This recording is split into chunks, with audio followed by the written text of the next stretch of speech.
all my dear students. Today I am going to explain you all subject science of class 8. Chapter number 14. The name of the chapter is light. Light means प्रकाश. जैसा कि आप जानते हैं बिना light के हमारा जीवन तो एकदम अंधेरा हो जाएगा. मतलब कोई भी चीज़ ना ही दिखाई देगी, ना ही हमको वो चीज़ की कोई फील आएगी और ये दुनिया एकदम अंधेरा हो जाएगा. तो देखने के लिए हमें आँख की ज़रूरत होती है, राइट. और आँख हमारा एक सेंस ऑर्गन है जो कि बहुत ही इम्पोर्टेंट सेंस ऑर्गन है, जिसकी वजह से हम ये दुनिया को देख पाते हैं, जिसकी वजह से हमें ये दुनिया रंग बिरंगी दिखाई पड़ती है और हर एक चीज़ हमको दिखाई पड़ती है. फूल, पेड़ पौधे, स्कूल, क्लासरूम और भी बहुत सारी जो दुनिया की ब्यूटी है वो सब कुछ हमको दिखाई पड़ती है. हमको आँख की ज़रूरत बहुत ज़्यादा रहती है क्योंकि बिना देखे हम ना ही लिख सकते हैं, ना ही पढ़ सकते हैं, ना ही प्रॉपरली कहीं चल सकते हैं. मतलब कोई भी काम बिना देखे तो नहीं हो सकता है ना. अगर हम कोई चीज़ देखते नहीं हैं तो हम उस चीज़ के बारे में जानते भी नहीं हैं. तो अगर हम आँख से उसे देखेंगे तो ही तो हम उसे जानेंगे. इसी तरह के यहाँ पे ल्यूमिनस और नॉन ल्यूमिनस की बात हो रही है. तो ल्यूमिनस वो ऑब्जेक्ट होता है जो कि अपने में से लाइट को प्रोड्यूस करता है या खुद में से लाइट को मतलब लाइट को उत्पन्न करता है, वो ल्यूमिनस कहलाते हैं. जैसे कि सन है, कैंडल है, बल्ब है और भी बहुत सारी चीज़ें हैं जो कि खुद में से लाइट को उत्पन्न करते हैं. और इसी में अगर अदर हैंड में देखें तो यहाँ पे नॉन ल्यूमिनस भी है. नॉन ल्यूमिनस क्या होता है? जस्ट इसका अपोजिट होता है, जो कि खुद में से लाइट को उत्पन्न नहीं करता है. उसको देखने के लिए जितने भी नॉन ल्यूमिनस चीज़ें होती हैं उनको देखने के लिए दूसरे लाइट की ज़रूरत पड़ती है. जैसे कि एग्जांपल में है यहाँ पे टेबल, चेयर, फैन है और भी बहुत सारी चीज़ें हैं जो कि अगर लाइट प्रेजेंट ना हो, कोई भी ल्यूमिनस अगर सपोर्ट ना हो तो हम नॉन ल्यूमिनस चीज़ों को ना देख पाएँ. तो ल्यूमिनस चीज़ें हैं जो कि लाइट क्रिएट करती हैं, मतलब लाइट उत्पन्न करती हैं, जिसकी वजह से हमें हर एक चीज़ दिखाई पड़ती है. ठीक है. अब है यहाँ पे लॉज ऑफ रिफ्लेक्शन. यहाँ पे रिफ्लेक्शन के लॉज बताए गए हैं. यहाँ बेसिकली दो रिफ्लेक्शन ऑफ जो लॉ ऑफ रिफ्लेक्शन होता है वो दो होते हैं. एक फर्स्ट लॉ ऑफ रिफ्लेक्शन और एक सेकंड लॉ ऑफ रिफ्लेक्शन. यहाँ पे फर्स्ट लॉ ऑफ रिफ्लेक्शन एक एक्टिविटी के द्वारा दिखाई गई है. इजी है, आप कर भी सकते हैं. तो इसको पढ़ के आप कीजिए और देखिए क्या है first of reflection, first law of reflection. Okay, figure भी दिया गया है, आसानी से आप समझ सकते हैं. ओके, तो चलिए हम देखते हैं लॉ ऑफ रिफ्लेक्शन होता क्या है. तो लॉ ऑफ रिफ्लेक्शन आप जानते हैं कि जब भी कोई लाइट किसी चीज़ पे पड़ती है तो वो चीज़ हमको दिखाई पड़ती है. वो कैसे? जैसे कि यहाँ ऑपेक्यू ऑब्जेक्ट के बारे में बता रहा है. जैसे कि आप ऑपेक्यू ऑब्जेक्ट जानते हैं कि जो ऑपेक्यू ऑब्जेक्ट होता है वो कोई भी लाइट अगले में से पास होने नहीं देती है, तो जिस वजह से वो ऑपेक्यू ऑब्जेक्ट कहलाती है. तो उस पर कोई अगर लाइट पड़ती है तो वो क्या होती है? रिफ्लेक्ट होती है. कुछ लाइट जो है वो ऑपेक्यू ऑब्जेक्ट उसको एब्जॉर्ब करता है और बाकी की लाइट वो रिफ्लेक्ट कर देता है, जिसकी वजह से वो लाइट हमारे आँखों में पड़ती है और हमको वो चीज़ जैसी है वैसी दिखाई पड़ती है. अगर बात करें ट्रांसपेरेंट ऑब्जेक्ट की, तो ट्रांसपेरेंट जो ऑब्जेक्ट होते हैं उसमें जो लाइट होती है वो पूरा पास होता है. मतलब कुछ जो लाइट होती है वो रिफ्लेक्ट होती है और बाकी अधिकतर जो लाइट होती है वो पास आउट हो जाती है. किससे? ट्रांसपेरेंट ऑब्जेक्ट से. ओके, ये फर्स्ट लॉ को ड्राइंग से भी रिप्रेजेंट किया जा सकता है, समझा जा सकता है. तो ये भी दिया गया है, आप इसको भी बना के आप समझ सकते हैं कि फर्स्ट लॉ क्या होता है रिफ्लेक्शन का. और फिर उसके बाद यहाँ पे सेकंड लॉ बता रहा है रिफ्लेक्शन का. जो सेकंड लॉ होता है वो क्या होता है? वो भी एक एक्टिविटी के द्वारा ही दर्शाया गया है. तो आप इस एक्टिविटी को भी कर सकते हैं. ये सारी ही एक्टिविटीज़ बहुत ही ईजी है, आप घर में कर सकते हैं और करके समझ सकते हैं फर्स्ट लॉ क्या होता है और सेकंड लॉ क्या होता है. ये आपका होमवर्क होगा, आप लोग इसको घर पे कीजिए और फिर आप खुद ऑब्जर्व कीजिए कि क्या फर्स्ट लॉ क्या है और सेकंड लॉ क्या डिफरेंट है दोनों में. ठीक है. अब नेक्स्ट है यहाँ पे रेगुलर एंड डिफ्यूज्ड रिफ्लेक्शन। तो रेगुलर और डिफ्यूज्ड रिफ्लेक्शन क्या है? पहले तो यहाँ पे ये जो फिगर है ये रेगुलर रिफ्लेक्शन का है, यहाँ पे डिफ्यूज्ड लिखा हुआ है, इसको ठीक कर लीजिए। ओके, तो हम बात करते हैं डिफ्यूज्ड रिफ्लेक्शन की। डिफ्यूज्ड रिफ्लेक्शन जो होता है वो जो रेज होती हैं वो किसी भी इमेज पे जब पड़ती हैं तो बहुत सारे थाउजेंड ऑफ रेजेस उसमें गिरती हैं। तो फिर उसके बाद वो क्या होते हैं, वो उस सरफेस से, जैसे कोई भी कार्डबोर्ड हो या फिर कोई भी ऑब्जेक्ट हो, उससे टकराती हैं और टकराने के बाद वो अलग अलग दिशाओं में जब चली जाती हैं तो वो क्या कहलाती हैं? डिफ्यूज्ड रिफ्लेक्शन कहलाती हैं। ओके, वो अलग अलग दिशाओं में जाती हैं और काफ़ी मतलब फैल जाती हैं, तो वो क्या है? वो डिफ्यूज्ड रिफ्लेक्शन है। और अगर हम बात करें रेगुलर रिफ्लेक्शन की, तो रेगुलर रिफ्लेक्शन कैसी होती है? वो कोई भी स्मूथ सरफेस पे पड़ती है और जैसे कि मिरर होती है, तो मिरर पे कोई अगर लाइट पड़ती है तो वो जस्ट वो लाइट तुरंत रिफ्लेक्ट होती है कहीं और एक ही डायरेक्शन में सारे रेज क्या होते हैं? रिफ्लेक्ट होते हैं, जैसा कि इस फिगर में दिखाया गया है। इधर से ये लाइट पड़ रही है और जस्ट इसी का ही जैसे ये पड़ रही है उसी तरीके से रिफ्लेक्ट भी हो रही है सेम डायरेक्शन में, है ना। सारे रेज एक डायरेक्शन में आ रहे हैं और एक ही डायरेक्शन से वापस जा रहे हैं, मतलब आते हैं और टकरा कर सभी रेज एक ही डायरेक्शन में जाते हैं। तो ये क्या है? रेगुलर है। और जो डिफ्यूज्ड रिफ्लेक्शन है उसका भी फिगर यहाँ पे दिखाया गया है। देखिए ये रहा डिफ्यूज्ड रिफ्लेक्शन। किस तरीके से कोई भी स्मूथ नहीं, ये रफ सरफेस है और इस पर जो रेज हैं वो एक डायरेक्शन में पड़ रही हैं, लेकिन इनके जो रिफ्लेक्शन है वो अलग अलग डायरेक्शन में जा रही है, मतलब स्प्रेड हो जा रही हैं। तो ये है डिफ्यूज्ड रिफ्लेक्शन। ओके, फिर यहाँ पे आपको दिया गया है मल्टीपल इमेजेस, कुछ यहाँ पे एक्टिविटीज़ दी गई हैं, इसको भी आप कीजिए और समझिए इसको। एक्टिविटीज़ आप घर पे कर सकते हैं, बहुत ज़्यादा हार्ड नहीं है। ओके, फिर यहाँ पे है मेकिंग अ कैलिडोस्कोप। एक कैलिडोस्कोप बनाने का यहाँ पे बताया गया है किस तरीके से आप बना सकते हैं और ये क्या काम में आती है या फिर ये क्या चीज़ शो करती है। तो इसमें क्या होता है, इसमें मल्टीपल रिफ्लेक्शंस होते हैं जिसकी वजह से आपको कई सारी इमेजेस दिखते हैं एक ही मतलब एक ही बार में आपको एक ही चीज़ की कई सारी इमेजेस दिखते हैं। तो ये काम करता है क्या? कैलिडोस्कोप करता है। तो यहाँ पे कैलिडोस्कोप बनाने की एक प्रोसेस दी गई है किस तरीके से आपको बनाना है। तो यहाँ पे सबसे पहले आपको रेक्टेंगुलर शेप में 3 मिरर चाहिए, ठीक है। फिर आपको उसको क्या करना है कि एक 15 सेंटीमीटर लॉन्ग आपको क्या करना है, एक स्ट्रिप हो जिससे कि आपको इसको चिपका देना है। देखिए जिस तरीके से इसको चिपकाया गया है। फिर आपको इसको राउंड शेप में क्या करना है, एक ट्रायंगुलर शेप में इसको ऐसे बना देना है और फिर से आपको क्या करना है, टेप से टेपिंग कर देनी है। करने के बाद आगे आपको क्या करना है, फिर इसे एक कार्डबोर्ड से ढक देना है आपको, मल्टी कलर के कार्डबोर्ड से, जैसे इस तरीके से यहाँ पे दिखाया गया है ना, यहाँ पे इस तरीके से आपको बनाना है। फिर एक होल करना है जिससे कि आप अंदर से देखेंगे तो आपको डिफरेंट टाइप की इमेजेस दिखेंगे। जो चीज़ आप देखना चाहें अगर उसको आप लगा के देखते हैं तो आपको डिफरेंट तरीके की चीज़ें दिखाई देंगी। एक ही ऑब्जेक्ट की कई रूप, मतलब कई इमेजेस आपको देखने को मिलेंगे, मतलब जो रिफ्लेक्शन है वो कई तरीके की रिफ्लेक्शन आपको दिखाई देंगी, ठीक है। अब नेक्स्ट है यहाँ पे डिस्पर्जन ऑफ सनलाइट। सनलाइट का डिस्पर्जन मतलब विखंडन इनका, किस तरीके से ये फैल जाते हैं।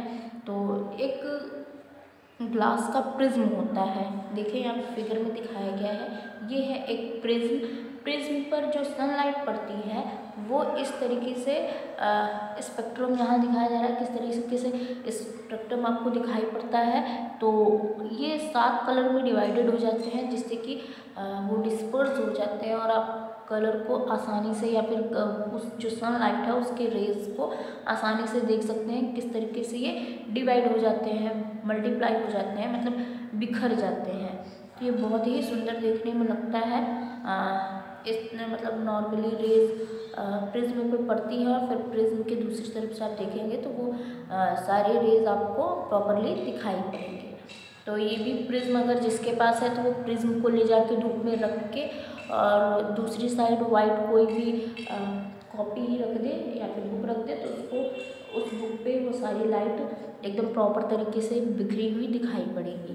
तो ये भी एग्जांपल है जिसको आप कर सकते हैं घर पे। प्रिज्म अगर है आपके पास या फिर कहीं से भी अगर आपके पास प्रिज्म आता है तो आप ये प्रैक्टिकल कर सकते हैं। ह्यूमन की जो आई होती है वो बहुत ही ज़्यादा इम्पॉर्टेंट सेंस ऑर्गन्स है जिसके कारण हम ये दुनिया देख पाते हैं, जैसा कि मैंने बताया ही था। तो चलिए हम जानते हैं कि ह्यूमन आई क्या काम करती है या फिर कैसे उसकी प्रोसेस क्या है, किस तरीके से काम करती है, कौन सा पार्ट किस काम आता है। ठीक है, तो हम स्टार्ट करते हैं। जो बाहरी चीज़ मतलब आँख की जो बाहर चीज़ें दिखाई पड़ती हैं उसकी बात करते हैं। तो सबसे पहले हम बात करते हैं आईलिड्स की। आईलिड्स आप समझ रहे हैं क्या है, ये हमारी आईलिड है। यहाँ पे ये देखिए ये जो है ये आईलिड है। ओके, तो जो हमारी आईलिड होती है वो किस काम आती है, तो वो हमारे काम आती है कि हम जब कोई भी चीज़ हमारे आँख में घुसने वाली होती है या फिर हमारे आँख के संपर्क में कोई भी चीज़ आती है तो हम झट से अपनी आँखों को बंद कर लेते हैं। तो हमारी आईलिड्स जो होती हैं हेल्प करती हैं आँखों को सेफ रखने में या फिर बंद करने में और खोलने में। ठीक है, तो हमारा आईलिड बहुत बड़ा काम करता है। सेकंड बात करते हैं तो हम आई बॉल की बात करते हैं जो कि गोल आकार में होता है ना। ये 2 लेयर में बनी होती हैं जो कि कहलाती हैं आउटर स्क्लेरोटिक लेयर कहलाती है, जो कि अंदर के पार्ट्स को सुरक्षित रखने का काम करती है। और फिर होता है जो आइज़ को और फिर इनर कोराइड लेयर होता है जो कि ब्लैक कलर का होता है। ये भी अंदर में जो प्रिवेंट करता है इंटरनल रिफ्लेक्शन को। ठीक है, तो इस तरीके से आँखों की कुछ पार्ट्स हैं और भी आगे दी गई हैं। यहाँ पे आँख का ये जो पूरा आई बॉल है या फिर आँख पूरा है उसका पूरा स्ट्रक्चर दिया गया है, पार्ट्स दिए गए हैं कि किस तरीके से हमारा जो आँख है वो इस तरीके से होता है। सिर्फ इतना भाग ही हमें बाहर दिखाई पड़ता है, बाकी ऐसे गोला सा हमारे आँख के अंदर फिट होता है। ठीक है, फिर स्क्लेरोटिक लेयर के पास ही मतलब सामने ही कॉर्निया होता है जो कि ट्रांसपेरेंट होता है और आई बॉल को लाइट जाने में अलाउ करता है। फिर इसी कॉर्निया के पीछे ही आइरिस होती है। आइरिस फिर उसके बाद आइरिस भी कहते हैं इसे या फिर प्यूपिल भी कहते हैं। ठीक है, तो ये सेंटर होता है आइस का। इसमें भी लाइट जो इंटर करता है वो होता है प्यूपिल के मतलब प्यूपिल के थ्रू ही लाइट अंदर होता है। और जो कलर होता है प्यूपिल का वो डिपेंड करता है कि आइरिस में कौन सा पिगमेंट प्रेजेंट है। तो इस तरीके से चीज़ें होती है। प्यूपिल डिपेंड करता है कि अगर आप रिलैक्सेशन में हैं तो आइरिस कैसी होंगी और जब आप बहुत ज़्यादा हाइपर हैं तो उस समय आइरिस कैसे बड़ी हो जाएगी। तो ये चीज़ें हैं। ठीक है, फिर उसके बाद है आइलेंस की बात है यहाँ पे। फिर उसके बाद है यहाँ पे द रेटिना का काम बहुत बड़ा होता है। ठीक है, फिर उसके बाद है यहाँ पे the rod and the cons, rod और कॉन्स के बारे में है।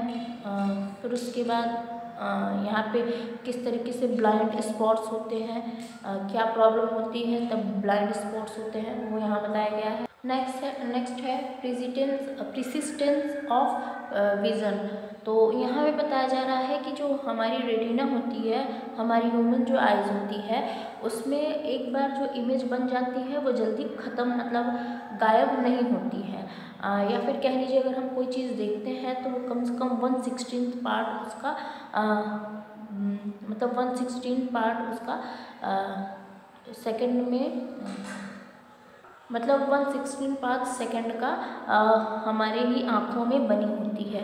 या फिर फोटोग्राफी जब होती है तब प्रेजेंट होता है वो मूविंग ऑब्जेक्ट या फिर कोई मूव हो रहा है ऑब्जेक्ट, तब वहाँ पे जो इमेज होती है वो इससे ज़्यादा टाइम तक रहती है। इसी को क्या बोलते हैं, प्रिसिस्टेंस ऑफ विज़न। ओके,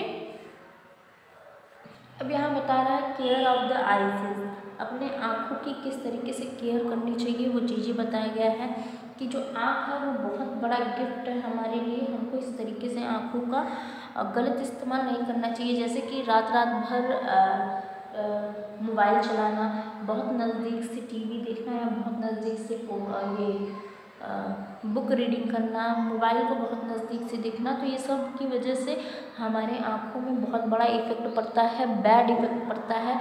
तो इसलिए बहुत ज़्यादा ज़रूरी है कि आप किसी भी चीज़ से कम 25 सेंटीमीटर की दूरी बनाकर ही बुक रीडिंग करें, तो वो आपके लिए, आँखों के लिए ज़्यादा बेटर रहेगा।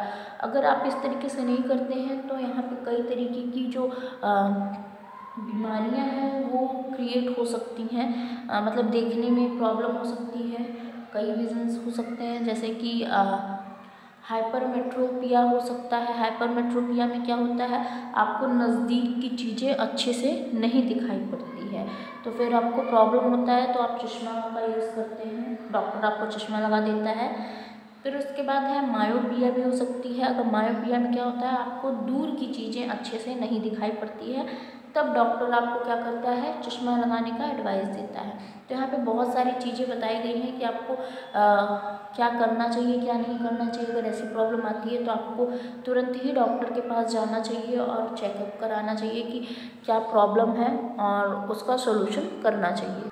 ज़रूरत के अनुसार आपको चश्मा भी लगाना चाहिए। आपको जितना बताया जाए उतने ही पे ही आपको रीडिंग करनी चाहिए या फिर राइटिंग करनी चाहिए, जितनी दूरी आपको बताया जाना चाहिए। आपको कभी भी अगर आपके आँख में कुछ चला जाता है तो आपको रब नहीं करना चाहिए अपने आँखों को, नॉर्मली आपको रहना चाहिए। और आँख को हमेशा वॉश करना चाहिए, गंदे पानी से नहीं, साफ़ पानी से। और ट्रैवलिंग के दौरान आपको रीडिंग नहीं करनी चाहिए कोई भी चीज़ें, ठीक है। आपको टेलीविज़न या फिर कंप्यूटर या मोबाइल जो भी आप देखते हैं बहुत ज़्यादा नहीं देखना चाहिए, ये आपके लिए बहुत ही ज़्यादा हानिकारक हो सकता है। फिर उसके बाद है यहाँ पे नेक्स्ट है फॉर द विजुअली इम्पेयर्ड। बहुत सारे ऐसे लोग हैं जो कि आँखों से देख नहीं सकते हैं, तो वो अलग बच्चे हैं, है ना, उनको भी तो एजुकेशन पाने का पूरा हक है। तो उनके लिए भी इस तरीके की टेक्निक यूज़ की गई है जिससे कि वो पढ़ सकें। वो देख तो नहीं सकते लेकिन वो टच करके कोई भी चीज़ पढ़ सकते हैं और पढ़ते ही हैं। उनके लिए स्कूल्स भी हैं, उनके लिए पूरी फैसिलिटीज़ भी हैं, वो सब कर सकते हैं। तो ये चीज़ें उन बच्चों के लिए है जो कि बचपन से ही अंधे हैं या फिर किसी भी कारण वो अंधे हो गए हैं, तो उनके लिए सारी सुविधाएं हमारी गवर्नमेंट जो है उनके लिए प्रोवाइड कराती है। फिर यहाँ पे द ब्राइली सिस्टम। जो ब्राइली सिस्टम होता है वो एक महान इंसान है जिनका नाम है लुइस ब्राइली। उन्होंने ही इसका स्टार्ट किया, इसको पब्लिश किया, इस सिस्टम को, जो कि ब्राइली सिस्टम कहलाया। ये खुद ही विजुअल थे, ये खुद ही नहीं देख सकते थे और फिर उन्होंने अपने पे ही ये काम शुरू किया और इन्होंने इस चीज़ को डेवलप किया कि जितने भी अंधे लोग हैं वो इसके द्वारा पढ़ लिख सकते हैं, एजुकेशन को प्राप्त कर सकते हैं। वो टच करके चीज़ें मतलब लिखी हुई होती है, एक कार्ड वो होता है, उस पर लिखा होता है और वो उन चीज़ों को टच करके और उसको समझते हैं और पढ़ते हैं। तो ये चीज़ें हैं जो कि उन्होंने की, बहुत महान थे। तो इस तरीके से आपका चैप्टर कंप्लीट होता है। चलिए अब हम लोग एक्सरसाइजेस करते हैं। Take the correct option. First is the object that emit their own light are called, so your answer is luminous object. Second is the Braille system is beneficial for the, your answer is blinds. Third is the multiple images and can be calculated with the help of the format. Your answer is B, 360-degree angle between the mirror inverse. Okay, mirror first. Okay, then fourth is rods and cones are present on the your answer is retina. Now fill in the blanks. First is a dash uses multiple images to produce beautiful patterns. So your answer is kaleidoscope. Now second is myopia is a disease in which a person can see the dash objects clearly. Your answer is closer. Now third number is the ray of light which falls on the surface is called the dash ray. Your answer is incident. Okay. Now fourth is when the light falls on the smooth surface, it is called dash reflection. So your answer is specular. Okay. Now fifth number is there are dash laws of reflection. Your answer is 2. Now true or false?